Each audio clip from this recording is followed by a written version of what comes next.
semiología de la nariz, de los senos paranasales y el órgano. Algo de embriología, que es un recuerdo, cómo se va formando la nariz, ¿no? El proceso frontal, la placoa nasal, el proceso nasomediano y el proceso nasolateral. O sea, da lugar a la mitad de la nariz y a los lados de la nariz. O sea, la pirámide nasal, la columela, la porción central del labio superior y el paladar primario. Los procesos maxilares, que vienen acá a los costados, alcanzan el esbozo nasomediano, que es la línea media del labio. Las crestas palatinas de los maxilares, el rafe medio y el paladar óseo, esa parte de acá abajo. La prolongación del proceso frontal da lugar al tabique nasal. La penetración de mesénquima en la placoa nasal va a dar la cavidad bucal y la separación por la membrana buconasal. Y en la pared lateral de las fosas nasales aparecen tres crestas, que ya luego vamos a ver mesodérmicas, que son los cornetes, el superior, el medio y el inferior. Neuroectodermo, el epitelio olfatorio, que es el órgano del olfato. Y finalmente las paredes laterales de la fosa nasal van a dar los senos maxilares y etmoidales, ¿no? Ahí van a ver cómo se va formando la nariz a través de la frente, los procesos maxilares. Y una de las cosas de la patología más frecuente congénita que encontramos es la atresia de coanas, ¿no? Normalmente las coanas al nacer tienen que estar permeables, pero estas hay veces no completan su desaparición y queda una membrana, que a veces puede ser tejido blando o tejido óseo, ¿no? Generalmente cuando es unilateral solo compromete una coana, no hay problema porque generalmente no se identifica hasta que ya llega el periodo de adolescencia en que empiezan a tener rinorrea unilateral, se les pide una placa y se evidencia pues esta atresia unilateral. Pero cuando es bilateral, los niños al momento de alimentarse, amamantar o tomar su biberón, pues como no tienen capacidad de respirar por la nariz porque no están permeables, empiezan a asfixiarse, no ganan peso adecuadamente. Entonces es muy fácil hacer el diagnóstico del niño. Lo que haces una sonda nasogástrica, la pasas por una fosa y por otra fosa y la sonda no va a pasar porque no están permeables. Entonces se pide una placa, se ve que hay una atresia de coanas y el tratamiento que hay que hacer es quirúrgico, ¿no? Entonces eso tienen que saber. En la anatomía, la pirámide nasal y los senos paranasales, la nariz está ubicada en el tercio medio, en la parte central de la cara, está formada por los huesos nasales y eso va a conformar prácticamente la pirámide, ¿no? Ahí ven las partes de la nariz, la raíz nasal, que es desde la unión de la parte frontal con los huesos propios de la nariz, el dorso, los huesos propios, el óvulo, los cartílagos alares en sus cruras mediales, el subtabique y las cruras laterales que forman las alas de la nariz, ¿no? Las narices pueden tener distintas formas, ¿no? De acuerdo a ciertas razas, pueden ser griegas, aguileñas, perfiladas. Entonces eso en cuanto a planos, ¿no? El primer plano está la piel, segundo plano el celular subcutáneo, tercer plano el plano muscular, ¿no? El cuarto plano es el periósteo, que está adherido al hueso, y el otro plano es el plano cartilaginoso, ¿no? El pericondrio. El pericondrio se adhiere más al tejido celular subcutáneo, el periósteo no tanto, ¿no? Y finalmente al fondo ya está el plano mucoso, ¿no? Bueno, esto es lo que decíamos, ¿no? El periósteo tapiza los huesos, poco unido al tejido celular subcutáneo, el pericondrio tapiza los cartílagos y está muy unido al celular subcutáneo, ¿no? Acá vemos los elementos óseos, ¿no? La raíz nasal, la parte frontal, los huesos propios de la nariz, la apófisis ascendente de los maxilares, el cartílago triangular, los cartílagos alares y los sesamoideos, ¿no? Todo eso van a formar la parte óseo cartilaginosa de la nariz, ¿no? Son partes muy importantes, sobre todo cuando se hacen cirugías estéticas de la nariz, ¿no? Y para lo que es la cirugía funcional al medio, el tabique nasal, constituido por la lámina perpendicular del etmoides arriba, el vómer abajo y el cartílago cuadrangular en la parte anterior, ¿no? Eso va a formar el tabique óseo y eso es lo que divide ambas fosas nasales, ¿no? Hay más de lo mismo, de la pirámide nasal, una vista anterior, ¿no? Los huesos, los cartílagos.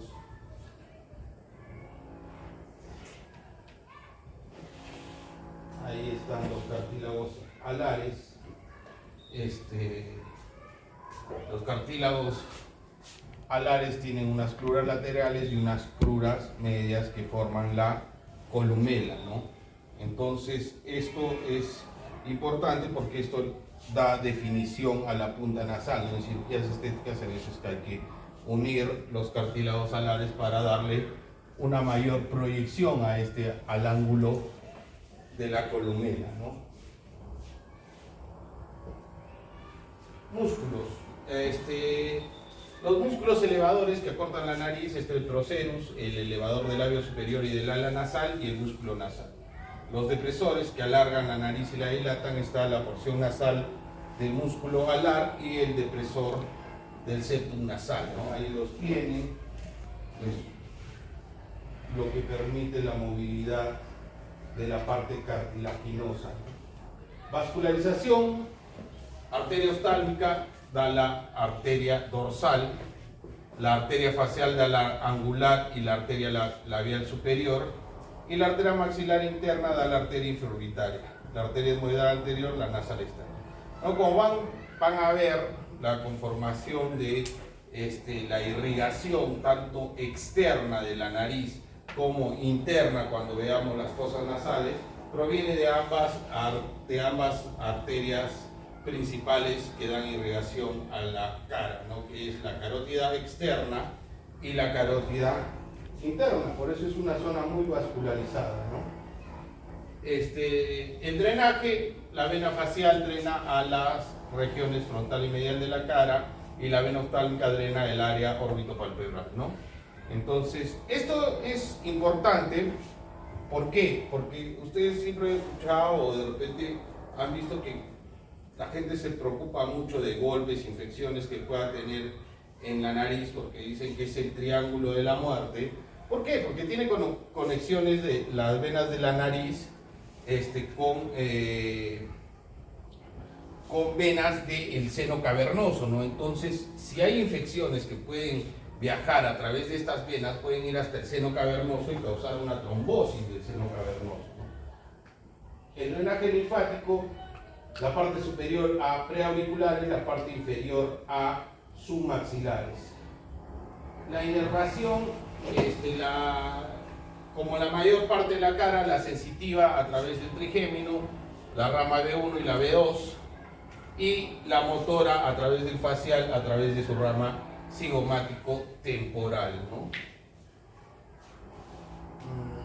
Las fosas nasales, ya hemos visto toda la parte externa, ¿no? Las fosas nasales son dos cavidades anfractuosas separadas por el tabique nasal y situadas en el medio del macizo facial, ¿no? Que se extienden desde el orificio nasal externo hasta la narina, hasta la coana, ¿no? Esa es la extensión de los senos, de las fosas nasales. El vestíbulo es la primera entrada.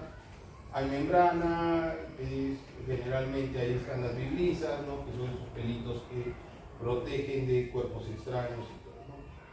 Algo importante, sí, tienen que considerar la válvula nasal interna, ¿no? En el vestíbulo, la angulación que forman la crura medial con la crura lateral generalmente forma un ángulo de 10 a 15 grados.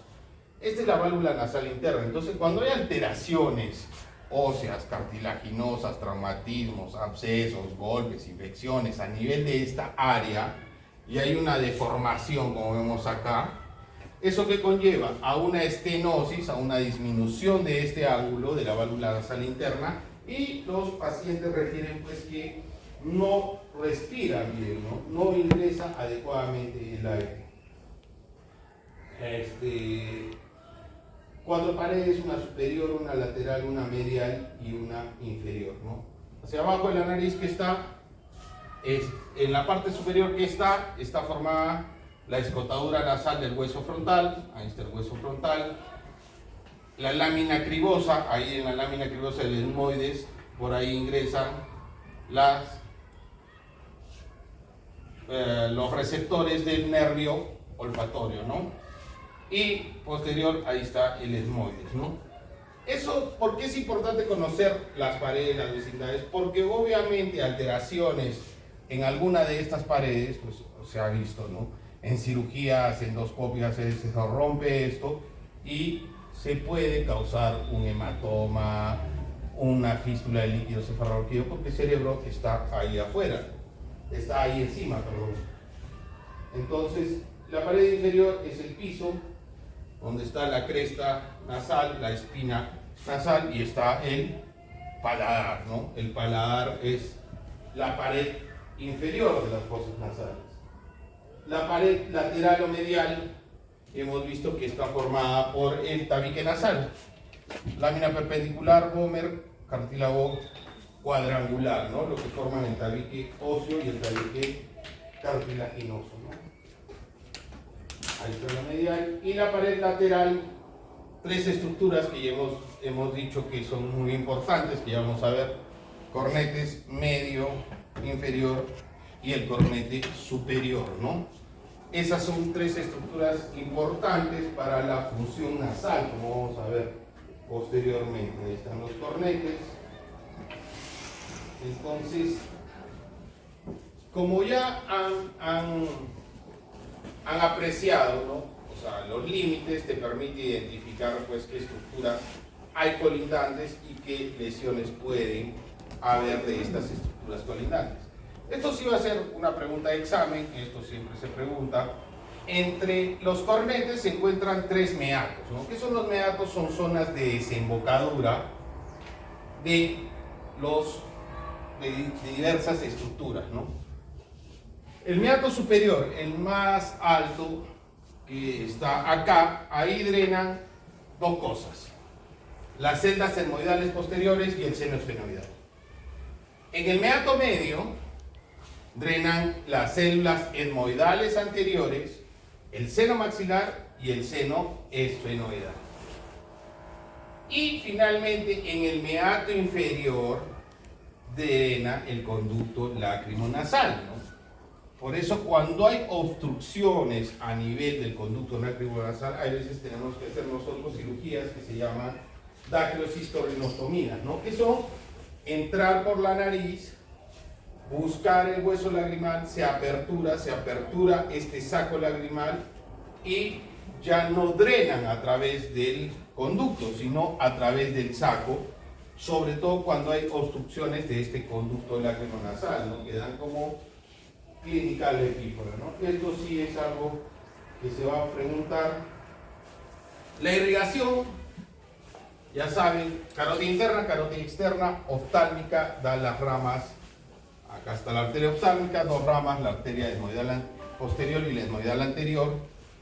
Y la arteria facial da la carótida externa da la facial, y la maxilar interna que da la esfenopalatina, ¿no? Acá está la carótida externa, la arteria maxilar que da la esfenopalatina.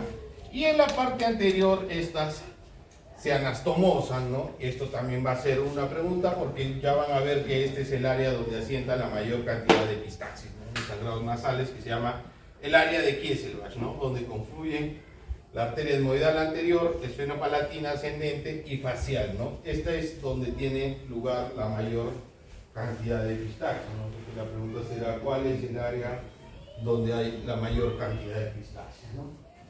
Esto es más de lo mismo. El drenaje venoso, la red esfenopalatina se anastomosa con los plexos pterigoideos, la red etmoidal con la circulación subdural, ¿no? Eso es lo que veíamos, van hasta la región subdural y pueden dar trombosis de seno cavernoso. Los linfáticos, básicamente, los linfáticos de la región más anterior a las fosas nasales llegan a los preauriculares y los de la parte superior a retrofaringeos laterales, ¿no? Los posteriores a la zona peritubárica donde está la amígdala de Gerlach, que es donde desemboca el conducto de la trompa de Eustaquio, ¿no?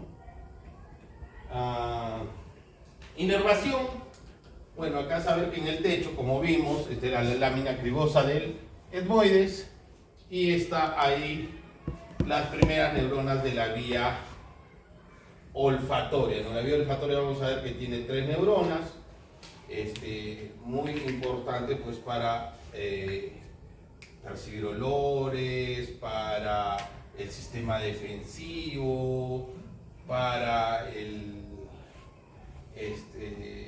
sistema gustativo, ¿no?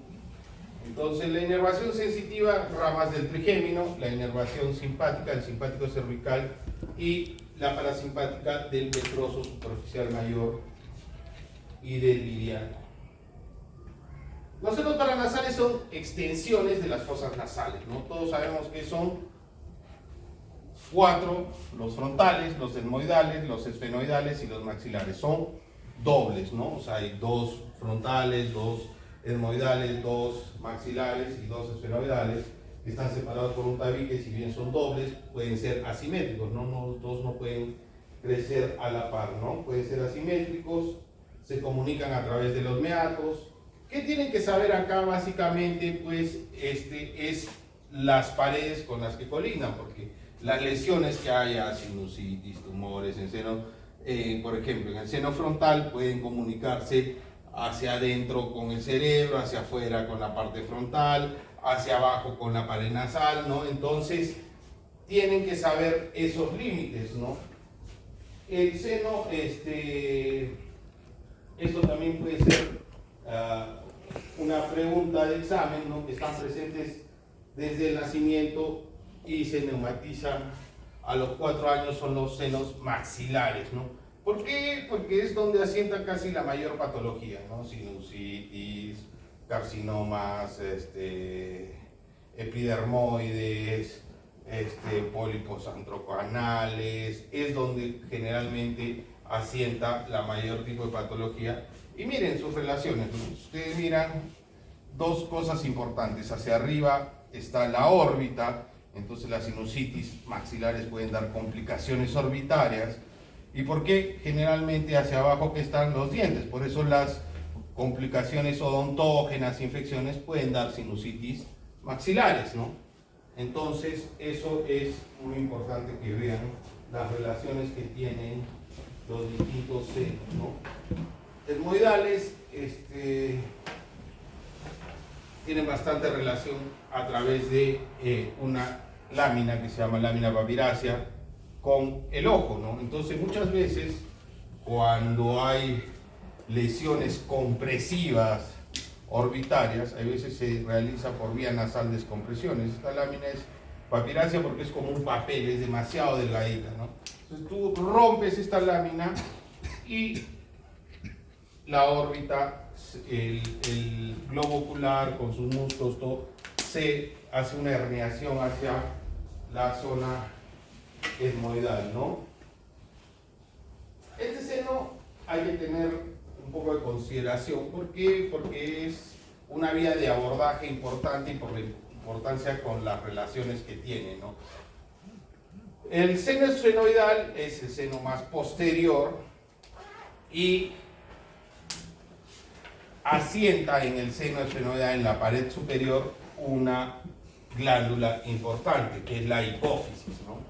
Entonces, cuando hay tumoraciones de hipófisis a este nivel, nosotros en el hospital hacemos abordajes que se llaman transepto transesfenoidales. Tú entras acá por el tabique, lo vas decolando, acá está la lámina perpendicular del etmoide, sigues, y acá está la pared anterior del seno esfenoidal. Entonces tú rompes la pared anterior del seno esfenoidal, estás dentro del seno esfenoidal, rompes la pared superior del seno esfenoidal y se va a caer la hipófisis, ¿no? Entonces, cuando hay macroadenomas hipoficiarios, es una vía de abordaje menos traumática que hacer una craneotomía, ¿no? Que abrirles todo el cráneo para llegar a esta zona, ¿no? Tiene relaciones importantes con dos cosas: el quiasma óptico y la arteria carótida interna. Por eso, cuando hay tumoraciones de hipófisis, que generalmente son asintomáticas, lo primero que tiene el paciente es empieza a chancar hacia los lados, no mira bien. ¿Por qué? Porque empieza a comprimir el quiasma óptico, uno le hace ver visión lateral y el paciente no mira lateralmente, ¿no? Por esta compresión. Le pide ya una resonancia y ven las tumoraciones. ¿Por qué es importante la nariz? Pues básicamente tiene 4 funciones, ¿no? La defensiva, la más importante, la respiratoria. Tiene una función fonatoria porque ayuda también a la resonancia de la voz. Y otra de las funciones, la olfatoria, ¿no? Función defensiva, ¿por qué? Porque prepara adecuadamente el aire, lo calienta, lo humidifica, lo filtra para que llegue adecuadamente hacia los pulmones, ¿no? Hay moco, hay vibrisas, hay lisosimas que también atrapan, pueden atrapar cuerpos extraños, cosas que hay contaminadas en el aire, y ayudan a la defensa del organismo, ya que la vía respiratoria es una vía también entrada de bacterias, de virus, y esa de repente es su función más importante, ¿no? La función respiratoria es la porción superior del árbol respiratorio, ayuda al filtrado del aire.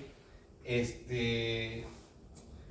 es lo que hace que uno respire adecuadamente, ¿no? Esta corriente laminar que pasa a ser una corriente turbulenta, ¿no? La nariz, una vez que ingresa el aire laminarmente, choca con 3 estructuras que estaban acá: el cornete inferior, medio y superior. Estos son unos órganos especializados dentro de las fosas nasales que tienen una mucosa bastante gruesa y son muy vascularizados. Entonces sirven como turbinas que calientan el aire, que lo purifican y que lo vuelven más húmedo, ¿no? Y eso constituye la función respiratoria. La función fonatoria, todos han visto, pues si se tapan la nariz y hablan, obviamente la voz va a cambiar cuando está cerrada, una rinolalia cerrada, y cuando no hay mayor resistencia, una rinolalia abierta, ¿no? La función olfatoria, esta función, acá es lo que les decía, ¿no? Entonces están las células sensoriales olfatorias en la mucosa olfatoria que está en la lámina crinosa del etmoides. Las partículas odoríferas ingresan a través de las fosas nasales, ¿no? El aire las lleva y son captadas a este nivel. Por eso que cualquier tumoración, obstrucción, infección que haya en la nariz altera pues la función olfatoria, ¿no? Entonces uno cuando está resfriado pues no huele bien, o si tiene algún tumor nasal, o si tiene pues algunos virus que atacan específicamente los nervios, ¿no? Como el COVID, ¿no? Mucha gente se da cuenta que tenía COVID porque no siente dolores, ¿no? Una segunda neurona, que son las células mitrales y del penacho del bulbo olfatorio, van hacia el bulbo olfatorio y del bulbo van a la corteza periamigdalina, donde es la tercera neurona, ¿no? Entonces, ¿cómo yo puedo evaluar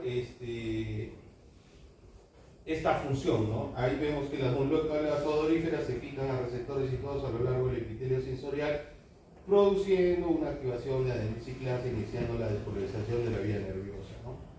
Eso es la función olfatoria, que tiene funciones no solo pues de reconocer olores, ¿no? Tienen parte en la función de defensa, ¿no? Hay olores que pueden hacer, pues yo huelo que está quemando algo, pues puedo huir de esa zona porque me va a causar una alerta, ¿no? La función sexual, ¿no? Hay mucha gente, los perfumes, ¿no? Cómo atraen los olores de ciertos perfumes a ciertas personas. ¿no? ¿Cómo evalúas? Bueno, ya luego vamos a ver cómo se evalúa la función olfatoria. En los senos paranasales, pues como ya habíamos visto, es una extensión casi de las fosas nasales. ¿Qué funciones tienen? Pues alivian el peso de del cráneo, ¿no? Hacen que sea menos pesada la cara, da más resistencia a los traumatismos y tienen importantes funciones defensivas y de la vía respiratoria, ¿no? Entonces, bueno, esto es una introducción de algo muy rápido, porque es algo que ya supuestamente ustedes ya lo han visto en pregrado, ¿no? Pero es algo como que los va a llevar un recuerdo muy breve que los va a llevar pues a lo que ya nos interesa a nosotros en el curso de otorrinolaringología, ¿no? Entonces ya lo que van a hacer, pues como les dije, el próximo año, que serán ya internos, pues van a haber pacientes, ¿no? Entonces van a haber pacientes que tengan patología nasal, que van a llegar a la emergencia, a la consulta, a consultarles algo de alguna afección de la nariz, ¿no? Entonces siempre es muy importante que hagan una adecuada anamnesis, ¿no? ¿Por qué está viniendo el paciente? Pues si le duele la nariz, si tiene obstruida la nariz, si no tiene olfato, si tiene mucha secreción nasal, si tiene estornudos. Es muy importante el motivo, ¿no? Y en este motivo es muy importante ver la cronología de estos síntomas, ¿no? Son totalmente distintos síntomas agudos, ¿no? Pues si no venga, sí, me duele la nariz porque recibí un traumatismo, me golpearon y está hinchada, me duele, listo. Aquí un paciente que diga, bueno, hace 6 meses siento que está creciendo mi nariz, la siento más abultada y me está doliendo, el dolor ha ido incrementándose, ¿no? Que puede ser una tumoración, algo, ¿no? Antecedentes de cuadros similares, hay enfermedades como la rinitis, pues que son crónicas, ¿no? Que se vuelven a repetir, síntomas concomitantes o enfermedades sistémicas, ¿no? La nariz también suele ser a veces el inicio del diagnóstico de muchas enfermedades sistémicas, ¿no? Enfermedades como colagenopatías, enfermedades como hipertensión arterial, enfermedades como enfermedades hematológicas, ¿no? Leucemias, linfomas, púrpuras, porque hay veces la primera zona que sangra es la nariz. El antecedente del medio ambiente y laboral sí, porque hay alergias y hay cánceres que son relacionados, por ejemplo, el carcinoma de Epstein-Barr, que es más relacionado con ebanistería, ¿no? Con gente que hace carpintería, y bueno, alergias en personas que trabajan con ciertas sustancias, ¿no? Químicos, al igual que los antecedentes familiares y el lugar de procedencia del paciente. Todo esto, pues, una vez que nosotros hacemos la anamnesis, entrevistamos al paciente, pues lo siguiente que tenemos que hacer es una exploración clínica, ¿no? Siempre primero inspeccionar, pues estamos hablando de la nariz, ver la pirámide nasal, si ésta se encuentra desviada, si hay alteraciones a nivel de los cartílagos, si hay lesiones en la piel, si hay ulceraciones. También es importante palpar, ¿no? Por ejemplo, en fracturas uno palpa pues y siente crujido, ¿no? O áreas o puntos que sean más sensibles. En sinusitis pues puede haber zonas que yo toco de drenaje y le va a causar mucho dolor al paciente, ¿no? Entonces, anamnesis, inspección, palpación, y de ahí pasamos a hacer, bueno, ahí pueden ver una alteración congénita, ¿no? Un labio leporino, una nariz sencilla de montar, una rinofima, hay un eritema en la punta nasal y ahí vemos una estenosis valvular, ¿no? Esto también hay que hacer la evaluación dinámica, ¿no? Si bien el paciente está en reposo, yo le hago hacer una inspiración forzada y ahí pueden ver cuando hay colapsos valvulares, ¿no? Esa asimetría que al comienzo en el reposo no se veía, ¿no? Y uno de los exámenes más importantes que nosotros hacemos es la rinoscopía anterior, ¿no? Para hacer la rinoscopía anterior necesitamos un espéculo nasal y un frontoluz, ¿no? Ahí está el espéculo nasal, el frontoluz. Con las válvulas del espéculo nasal aperturamos las narinas y lo que vamos a ver es esto, ¿no? Así, de manera suave, se hace una apertura de las narinas y se ve estas imágenes, ¿no? La cornete medio, cornete inferior, piso, tabique y los senos, el seno, el meato inferior, el meato medio, ¿no? Entonces, cuando hacemos la rinoscopía, nosotros vamos a evaluar casi los 2/3 anteriores de las cosas. El tercio posterior no se puede ver a través de una rinoscopía. Acá, ¿qué tenemos que ver? Pues el tamaño de los cornetes, si hay alguna secreción, si hay algún cuerpo extraño, el color de la mucosa, cómo está el tabique, si tiene alguna desviación, un abombamiento, alguna fluctuación, ver en el piso si hay lesiones. Todo eso nos va a permitir evaluar una rinoscopía anterior. Pero, como dijimos, el tercio posterior no lo podemos ver. Ahí pueden ver que hay tumoraciones, un hematoma. Y para ver la parte posterior, pues usamos la rinoscopía posterior, cada vez menos usada. ¿Por qué? Porque ahora vamos a ver que nosotros tenemos un nasofibroscopio que nos permite evaluar de una manera más integral toda la nariz, ¿no? Entonces, ¿qué hacemos? Usamos un depresor de lengua, anestesiamos, hay veces con lidocaína al 10%, porque esto les puede producir náuseas a la mayoría de personas. Acá está la úvula, entonces entramos con un espejo y nos ubicamos por debajo de la úvula y lo que vemos es esta parte, ¿no? Ahí está la úvula, acá está el espejo, esta es la cola del cornete inferior, la cola del cornete medio, el tabique, esto viene a ser las coanas y acá están las desembocaduras de la trompa de Eustaquio. Eso me permite ver la rinoscopía posterior. Entonces, obviamente, cuando hagan una evaluación integral, pues tienen que hacer una rinoscopía anterior y una rinoscopía posterior. Pero ahora ya no, como les dije, ya cada vez se usa menos esto porque tenemos estos endoscopios. Un flexible acá y un rígido ahí, que nos permite, con diversas angulaciones, los endoscopios tienen una cámara en la parte distal, ¿no? Y en los flexibles tú puedes angular la punta, y en los rígidos te vienen pues de 0 grados, de 30 grados, de 70 grados, que te permiten ver zonas que son de muy difícil acceso, ¿no? Entonces ahí vemos una nasofibroscopía, ¿no? Acá, por ejemplo, están viendo el cabo, que es la parte posterior, la cola del cornete inferior, la cola del cornete medio. Acá arriba está el seno esfenoidal, acá en medio está el tabique, ¿no? Acá está el orificio tubario, esta es la fosita de Rosenmüller y esta es la amígdala de Gerlach, ¿no? Entonces, eso y esto y lo que está acá atrás, pues es la rinofaringe, ¿no?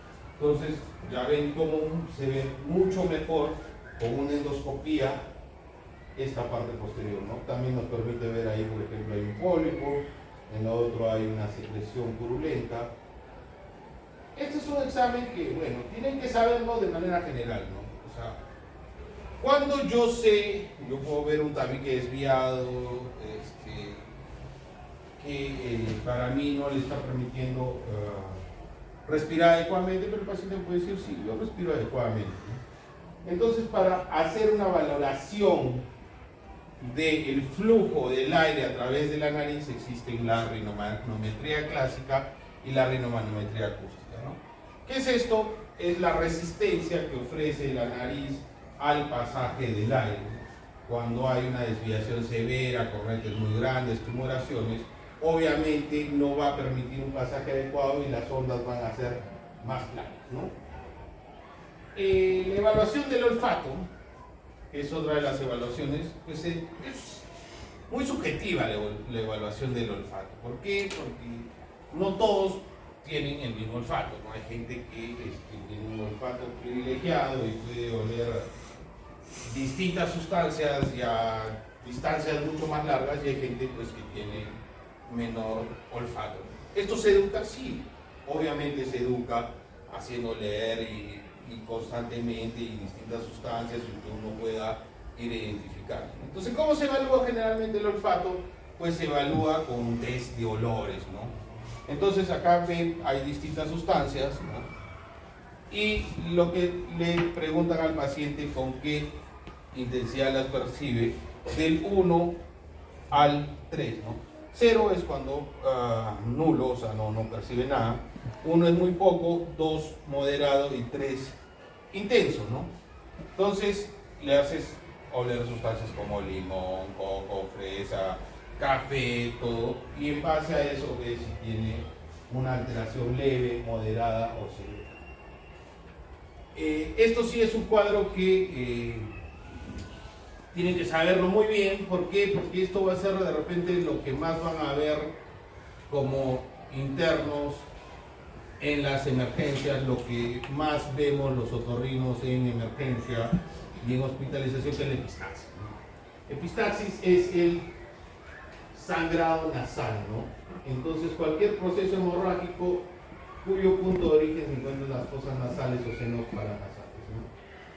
Epistaxis etimológicamente significa fluir gota a gota. Entonces, ¿qué me interesa a mí que sepan en la teoría para que puedan aplicar en la práctica, ¿no? Ustedes ya seguro como alumnos en algún sitio, todo el mundo nos hemos enfrentado a un epistaxis, ¿no? Estás jugando, le metieron un codazo, estás en un sitio, te caíste, la nariz es una de las zonas que más se lesiona y viene el sangrado. Entonces, ¿qué hacer? ¿Qué tienen que hacer ustedes cuando tienen una epistaxis? Primero ya vimos que de acuerdo a la irrigación, las epistaxis generalmente asientan en un plexo que se llama de Kiesel, que está en la parte anterior de la nariz. Entonces, ¿qué ves? Uno hace una rinoscopía y puede identificar fácilmente el sangrado, ¿no? Con una rinoscopía anterior. Eso, digamos, en el 80-90% de los casos son anteriores, pero hay un 10% que no, que son posteriores. Entonces, eso tenemos que ver ahí de acuerdo a la irrigación. Plexo anterior de Kieselbach, plexo posterior de Woodrow. Entonces, ¿qué me interesa a mí? Primero, que sepan que la epistaxis tiene causas locales y tiene causas generales. Que la epistaxis generalmente es anterior y que generalmente es unilateral, ¿no? Entonces, si ustedes ven un paciente, porque el paciente generalmente llega a su consulta, llega de manera, pues, escandalosa, hay veces con su polvo o con papel higiénico, o ya se ha metido hojas, tapándose, todo manchado, ¿no? Entonces la gente se asusta, todo. Entonces, ¿qué es lo primero que tienen que hacer ustedes cuando sea un paciente con eso?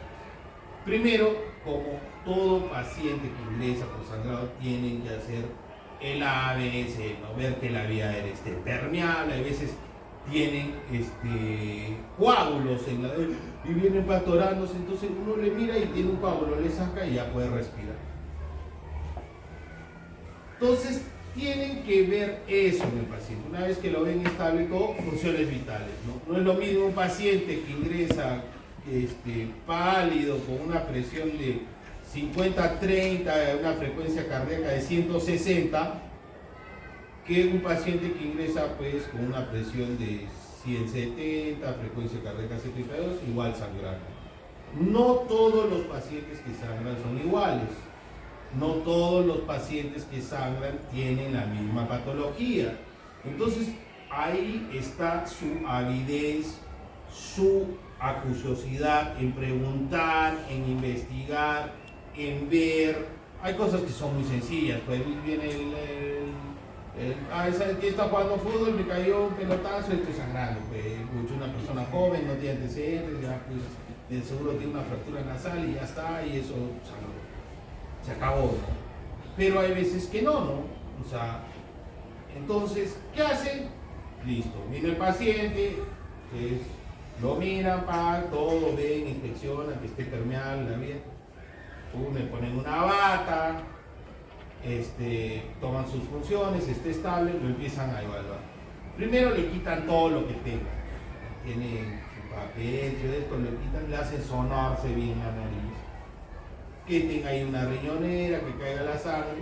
Y lo hace que se agache un poco. ¿Por qué? Porque generalmente vienen y dicen, no, estoy sangrando por los dos. Pues una vez que deja de sangrar, usted lo hace una pequeña flexión de la cabeza y ustedes van a ver que generalmente empieza a gotear por una de las dos cosas.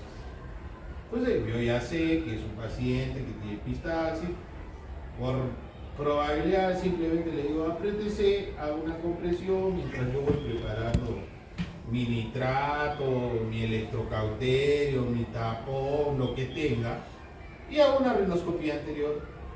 Y lo más probable es, en el 90% de los casos, yo veo el vaso que está ahí. Entonces, si el vaso yo lo logro identificar, pues tengo nitrato de plata, le quemo, tengo electrocauterio, pues le quemo, mi filtro a anestesia, dependiendo la edad, dependiendo cómo sea el paciente, pacientes muy nerviosos, que no me pongo inyección, los niños pues tienes que hacerlo con nitrato de plata, no aguantan la electricidad. Entonces, eso tienen que aprender a valorar porque eso es lo que les va a hacer ustedes tener éxito cuando tengan un paciente con ustedes. Entonces, ya saben que el paciente que llega, pues primero se hace el ABC, luego se toman funciones vitales, luego se identifica si es un sangrado anterior. Pues, y como sea, doctor, si es un sangrado posterior, si el paciente viene sangrando todo y yo lo hago agachar y no sangra nada, y yo le veo la parte posterior y veo que desciende sangre, es que está sangrando de la parte posterior de la nariz y se está yendo por la faringe, ¿no? Entonces, eso sí ya van a ver, es una emergencia, porque el anterior yo lo veo, le digo tápate, comprímete así, por último no tengo nada, se comprime y va a parar. El posterior no.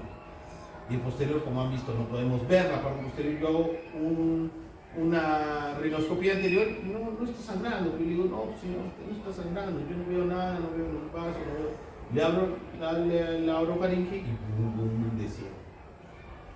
Y ahí ya, de acuerdo a la edad, de acuerdo a las patologías que tenga el paciente, tienen que hacer. Y tienen que tener sospechas. No es lo mismo, por ejemplo, un niño que se ha metido el dedo a la nariz y que sangra por primera vez y yo le encuentro una úlcera, a un niño que yo le veo que está sangrando todo el tabique y que ya la madre dice, pues este chiquito sangra todos los meses, doctor, así increíblemente. ¿Qué puede tener? Una púrpura, pues, puede tener una leucemia.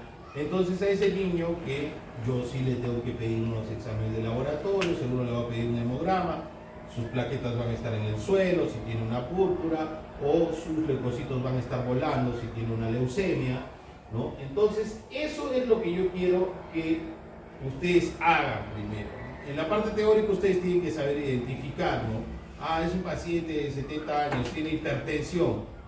Lo más probable, no le veo nada, es que sea un sangrado posterior y que si le tomo la presión de repente esté volando, que esté 180, 120, es una emergencia hipertensiva, tengo que manejar la hipertensión para disminuir el sangrado y tengo que hacer un taponamiento posterior, ¿no? Como les dije, ahí está lo anterior, ¿no? Epistaxis, traumatismo, rinitis, cuerpos extraños, tumores, alteraciones del tabique, todo. Rinoscopía anterior lo vamos a ver y ya está. Entonces, por ejemplo, acá en este tercero ven hay una tumoración, así eso obviamente puede ser un angiofibroma juvenil. Si el paciente es joven, epistaxis a repetición severa, yo hago una rinoscopía anterior y evidencia una tumoración morada, así muy vascularizada, eso es lo más probable un angiofibroma. Si yo le pido una TEN, una angioTEN, que es una TEN para ver circulación, seguro eso va a captar contraste terriblemente, ¿no?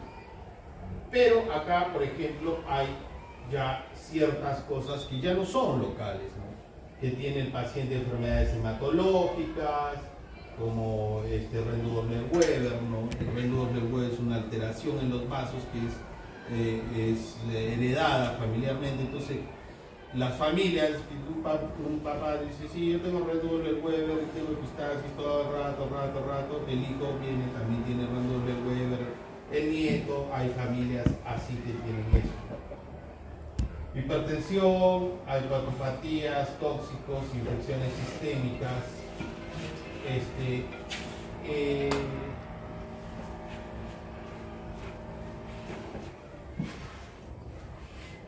Ya está. Si es anterior, empieza el bache, es posterior puro. Si es en sábana, o sea que todo sangra, suele tener trastornos de coagulación. Cuando hay trastornos de coagulación, por ejemplo, el paciente toma warfarina, tiene púrpura, no se cauteriza. Si hay un trastorno de coagulación, se hace taponamiento porque yo cauterizo y esto sangra más. Entonces, compresión digital, has visto el paciente está medio inclinado porque ahí dice el paciente, no, échate, levanta la mano, se echa, empieza a pasar el sangrado posterior, empieza a vomitar, todo. Entonces, ahí está. Si es anterior, pues le hago su rinoscopía, veo el vaso, cauterizo y se acabó todo el esto. Si no puedo cauterizar, no tengo para cauterizar, le hago un taponamiento. ¿Cómo se hace el taponamiento? Generalmente nosotros en el hospital lo hacemos con dedos de guante, cortamos un dedo de guante, lo rellenamos con lo que tengan, puede ser algodón, gasas, mechas nasales, todo. Más o menos tiene que tener una longitud de 10 centímetros, que es lo que hay entre la narina y la coana. Tiene que ser de moderado tamaño, de acuerdo, obviamente es distinto un tapón para un niño de 5 años que un tapón para una persona adulta. Y lo que tiene que lograr es la compresión y detener la hemorragia. Generalmente se retira al tercer día. Eso ustedes tienen que saberlo manejar, lo tienen que saber manejar. Pues están haciendo serum en lo más profundo de Arequipa y no hay más cosas, tienen que taponarlo. Y si es una hemorragia posterior, pues tendrán que hacer esto. Ahora hay pues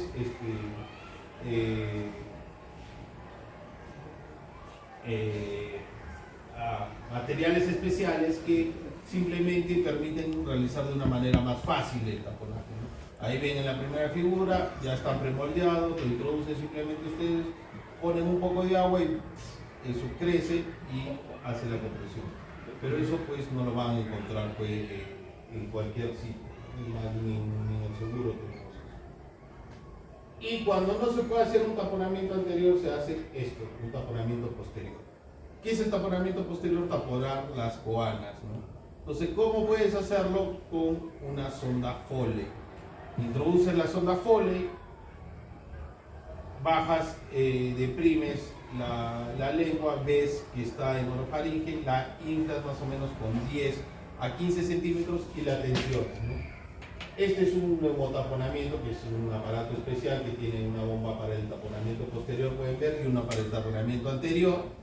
Pero cuando no tienes eso, pues ahí está este paciente que tiene su sonda Foley, que simplemente la colocas, jalas y pones taponamiento anterior y la fijas pues en la cara, ¿no? Ya si estás en un centro más especializado, nosotros si tenemos un taponamiento posterior, pues si tenemos una epistaxis posterior severa, entramos a sala, con la ayuda de un endoscopio vemos la zona y la cauterizamos. Entonces, eso es muy importante que lo aprendan, sí es muy importante porque es una de las cosas más frecuentes, la más frecuente que van a ver. Entonces, ya lo saben.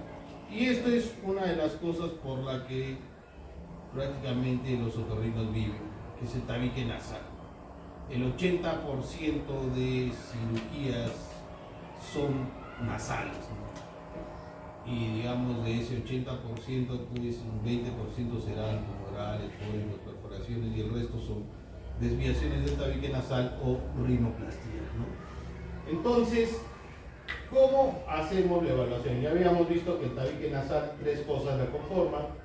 Ahí está la lámina perpendicular del etmoides, el cartílago cuadrangular y el hueso gómez, ¿no? Entonces, generalmente el tabique pues tiene que estar recto, dividir en forma simétrica ambas fosas nasales. Hay alteraciones congénitas y hay alteraciones traumáticas que pueden causar lesiones, ¿no? Convexas, que tengan espolones anteriores, posteriores, que tengan estén lateralizados a la derecha, a la izquierda. Entonces, ¿cómo sé yo cuándo operar un tabique nasal? ¿No? O sea, viene el paciente y te dice, pues, doctor, ¿sabe qué? No respiro, no ronco. Generalmente, la clásica de la consulta es, mucha que los han mandado a la consulta. ¿Sabe qué? Mi esposa, mi esposo, mi mamá, mi hermano con quien vivo dice que ronco terriblemente, que ya no puede dormir y que si no me opero me va a botar de la casa. Entonces, el paciente tú le empiezas a evaluar y hay síntomas de insuficiencia respiratoria nasal. 5. Paciente que ronca o duerme con la boca abierta. Paciente que se levanta con la garganta seca. Paciente que tiene el sueño poco reparador. Tú le preguntas, señor, si yo duermo 8 horas, doctor, y parece que hubiera dormido 3. Me levanto cansado, me levanto con sueño, siento que no he dormido bien. Paciente que sufre infecciones respiratorias a repetición. Yo cada 2 meses tengo faringitis, amigdalitis y pacientes que tienen disnea a medianos esfuerzos. Sí, doctor, yo no puedo caminar 5 cuadras y ya estoy cansado, ¿no? Entonces, si tiene eso, hay que hacerle una cirugía. Ahí ven una desviación severa hacia la derecha con una cresta en la tomografía. Entonces, ¿qué consiste en la cirugía? La cirugía se llama septoplastía. Es una cirugía que consiste en corrección del tabique nasal. Se hace una incisión nasomaxilar anterior o de quilla, se llama. Ustedes ven la columela, más o menos un par de milímetros atrás, hacen una incisión que va desde la parte casi del ángulo de la válvula nasal interna hasta el piso. Decolan, llegan hasta el pericondrio, porque lo primero que encuentran es el cartílago cuadrangular, y abren hasta la parte posterior, ¿no? Crean unos bolsillos y ahí ven todas las deformidades osteocartilaginosas. El hueso está angulado, entonces la sacan, hacen una remodelación de todas estas deformidades osteocartilaginosas y posteriormente cierran el canal. Ahí está pues, la septoplastía, ahí están los túneles y puede haber 2 complicaciones. Una es el absceso o la hematoma del tabique y la otra es la perforación septal, ¿no? Que se haga un huequito por el procedimiento. Entonces, si bien el hematoma no es solo de la cirugía, no es la única causa de hematoma septal o de absceso septal, sí es de las más frecuentes. ¿Qué más causa? Traumatismos. Lesiones tumorales pueden causar. Entonces, ¿qué tienen que tener ustedes? Sospecha, ¿no? Si ustedes ven un paciente que ha tenido un traumatismo nasal y dice que no puede respirar, que siente que le presiona la nariz, siempre tienen que evaluar. Y a la rinoscopía van a ver ambos lados abombados, que fluctúan. Uno los toca, los pulsa y va a salir sangre. ¿Es una emergencia? Sí es una emergencia. Porque si el hematoma no lo drenas y no haces compresión, tienes que cortar, drenar el hematoma y poner taponamiento, esto se infecta, se absceda, se come el cartílago y da lugar a perforaciones, a narices en silla de montar y tienen que drenarse adecuadamente. Si hay un absceso, pues tienen que dar tratamiento antibiótico y hemos visto que es una zona muy peligrosa porque los abscesos pueden drenar hasta el seno cavernoso y causar una trombosis de seno cavernoso, que es una lesión severa, ¿no? Ahí ven, es un paciente que tiene un hematoma, ven abombado el tabique a ambos lados, ¿no?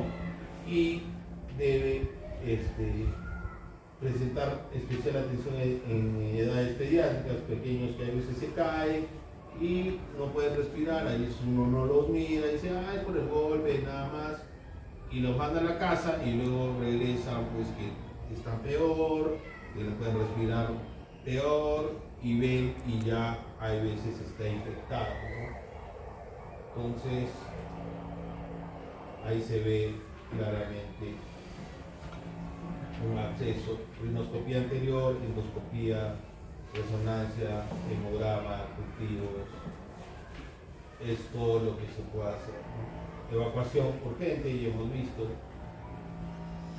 incisiones verticales en el broncopericordio, más o menos de 1 centímetro, y saponaje, ¿no? Administrar antibióticos de amplio espectro. Porque mira, si no lo drenan puede llevar a esas complicaciones, una nariz sencilla de montar. Y la otra complicación que dijimos es la perforación septal. ¿Qué es la perforación septal? La perforación septal es cuando se pierde la continuidad de la mucosa del tabique nasal. Pueden ser anteriores o pueden ser posteriores. Las anteriores molestan más porque la entrada del aire hace que produzcan un chiflido, ¿no? Entonces el paciente respira y se me sirva la nariz, doctor. Las posteriores que producen hemorragias, congestión, costras y dependiendo del tamaño pueden producir dificultades respiratorias, ¿no? Pueden ser pequeñas, pueden ser grandes, menos de 1 centímetro, de 1 a 2 y más de 2, ¿no? Pequeñas, moderadas, severas, ¿no? El tratamiento es quirúrgico, no solo las cirugías, los abscesos, los traumatismos pueden causar perforaciones. Una de las cosas que puede causar perforaciones en pacientes jóvenes que tienen adicciones, la adicción a la cocaína. La cocaína es un potente vasoconstrictor, entonces lo que produce es una isquemia que posteriormente termina en una úlcera, en una perforación. Entonces tienen que sospechar, a veces ven pacientes, hemos tenido pacientes que están internados en psiquiatría, que vienen por sangrado, no les sabe si el paciente es adicto a cocaína. Bueno, nosotros teníamos en el servicio cocaína al 10% como vasoconstrictor. Entonces, en vez de usar epinefrina como vasoconstrictor, tenía un paciente con epistaxis, tú le ponías un poco de cocaína, el paciente dejaba de sangrar inmediatamente y le cauterizaba. Pero se empezó a perder en el servicio, si es que ya no tenía.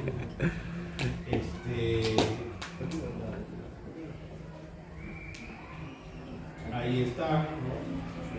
Las perforaciones, hay una pequeña anterior, hay menores de 1 centímetro, de 1 a 2. ¿Cómo se hace el diagnóstico? Rinoscopía, tomografía, endoscopía.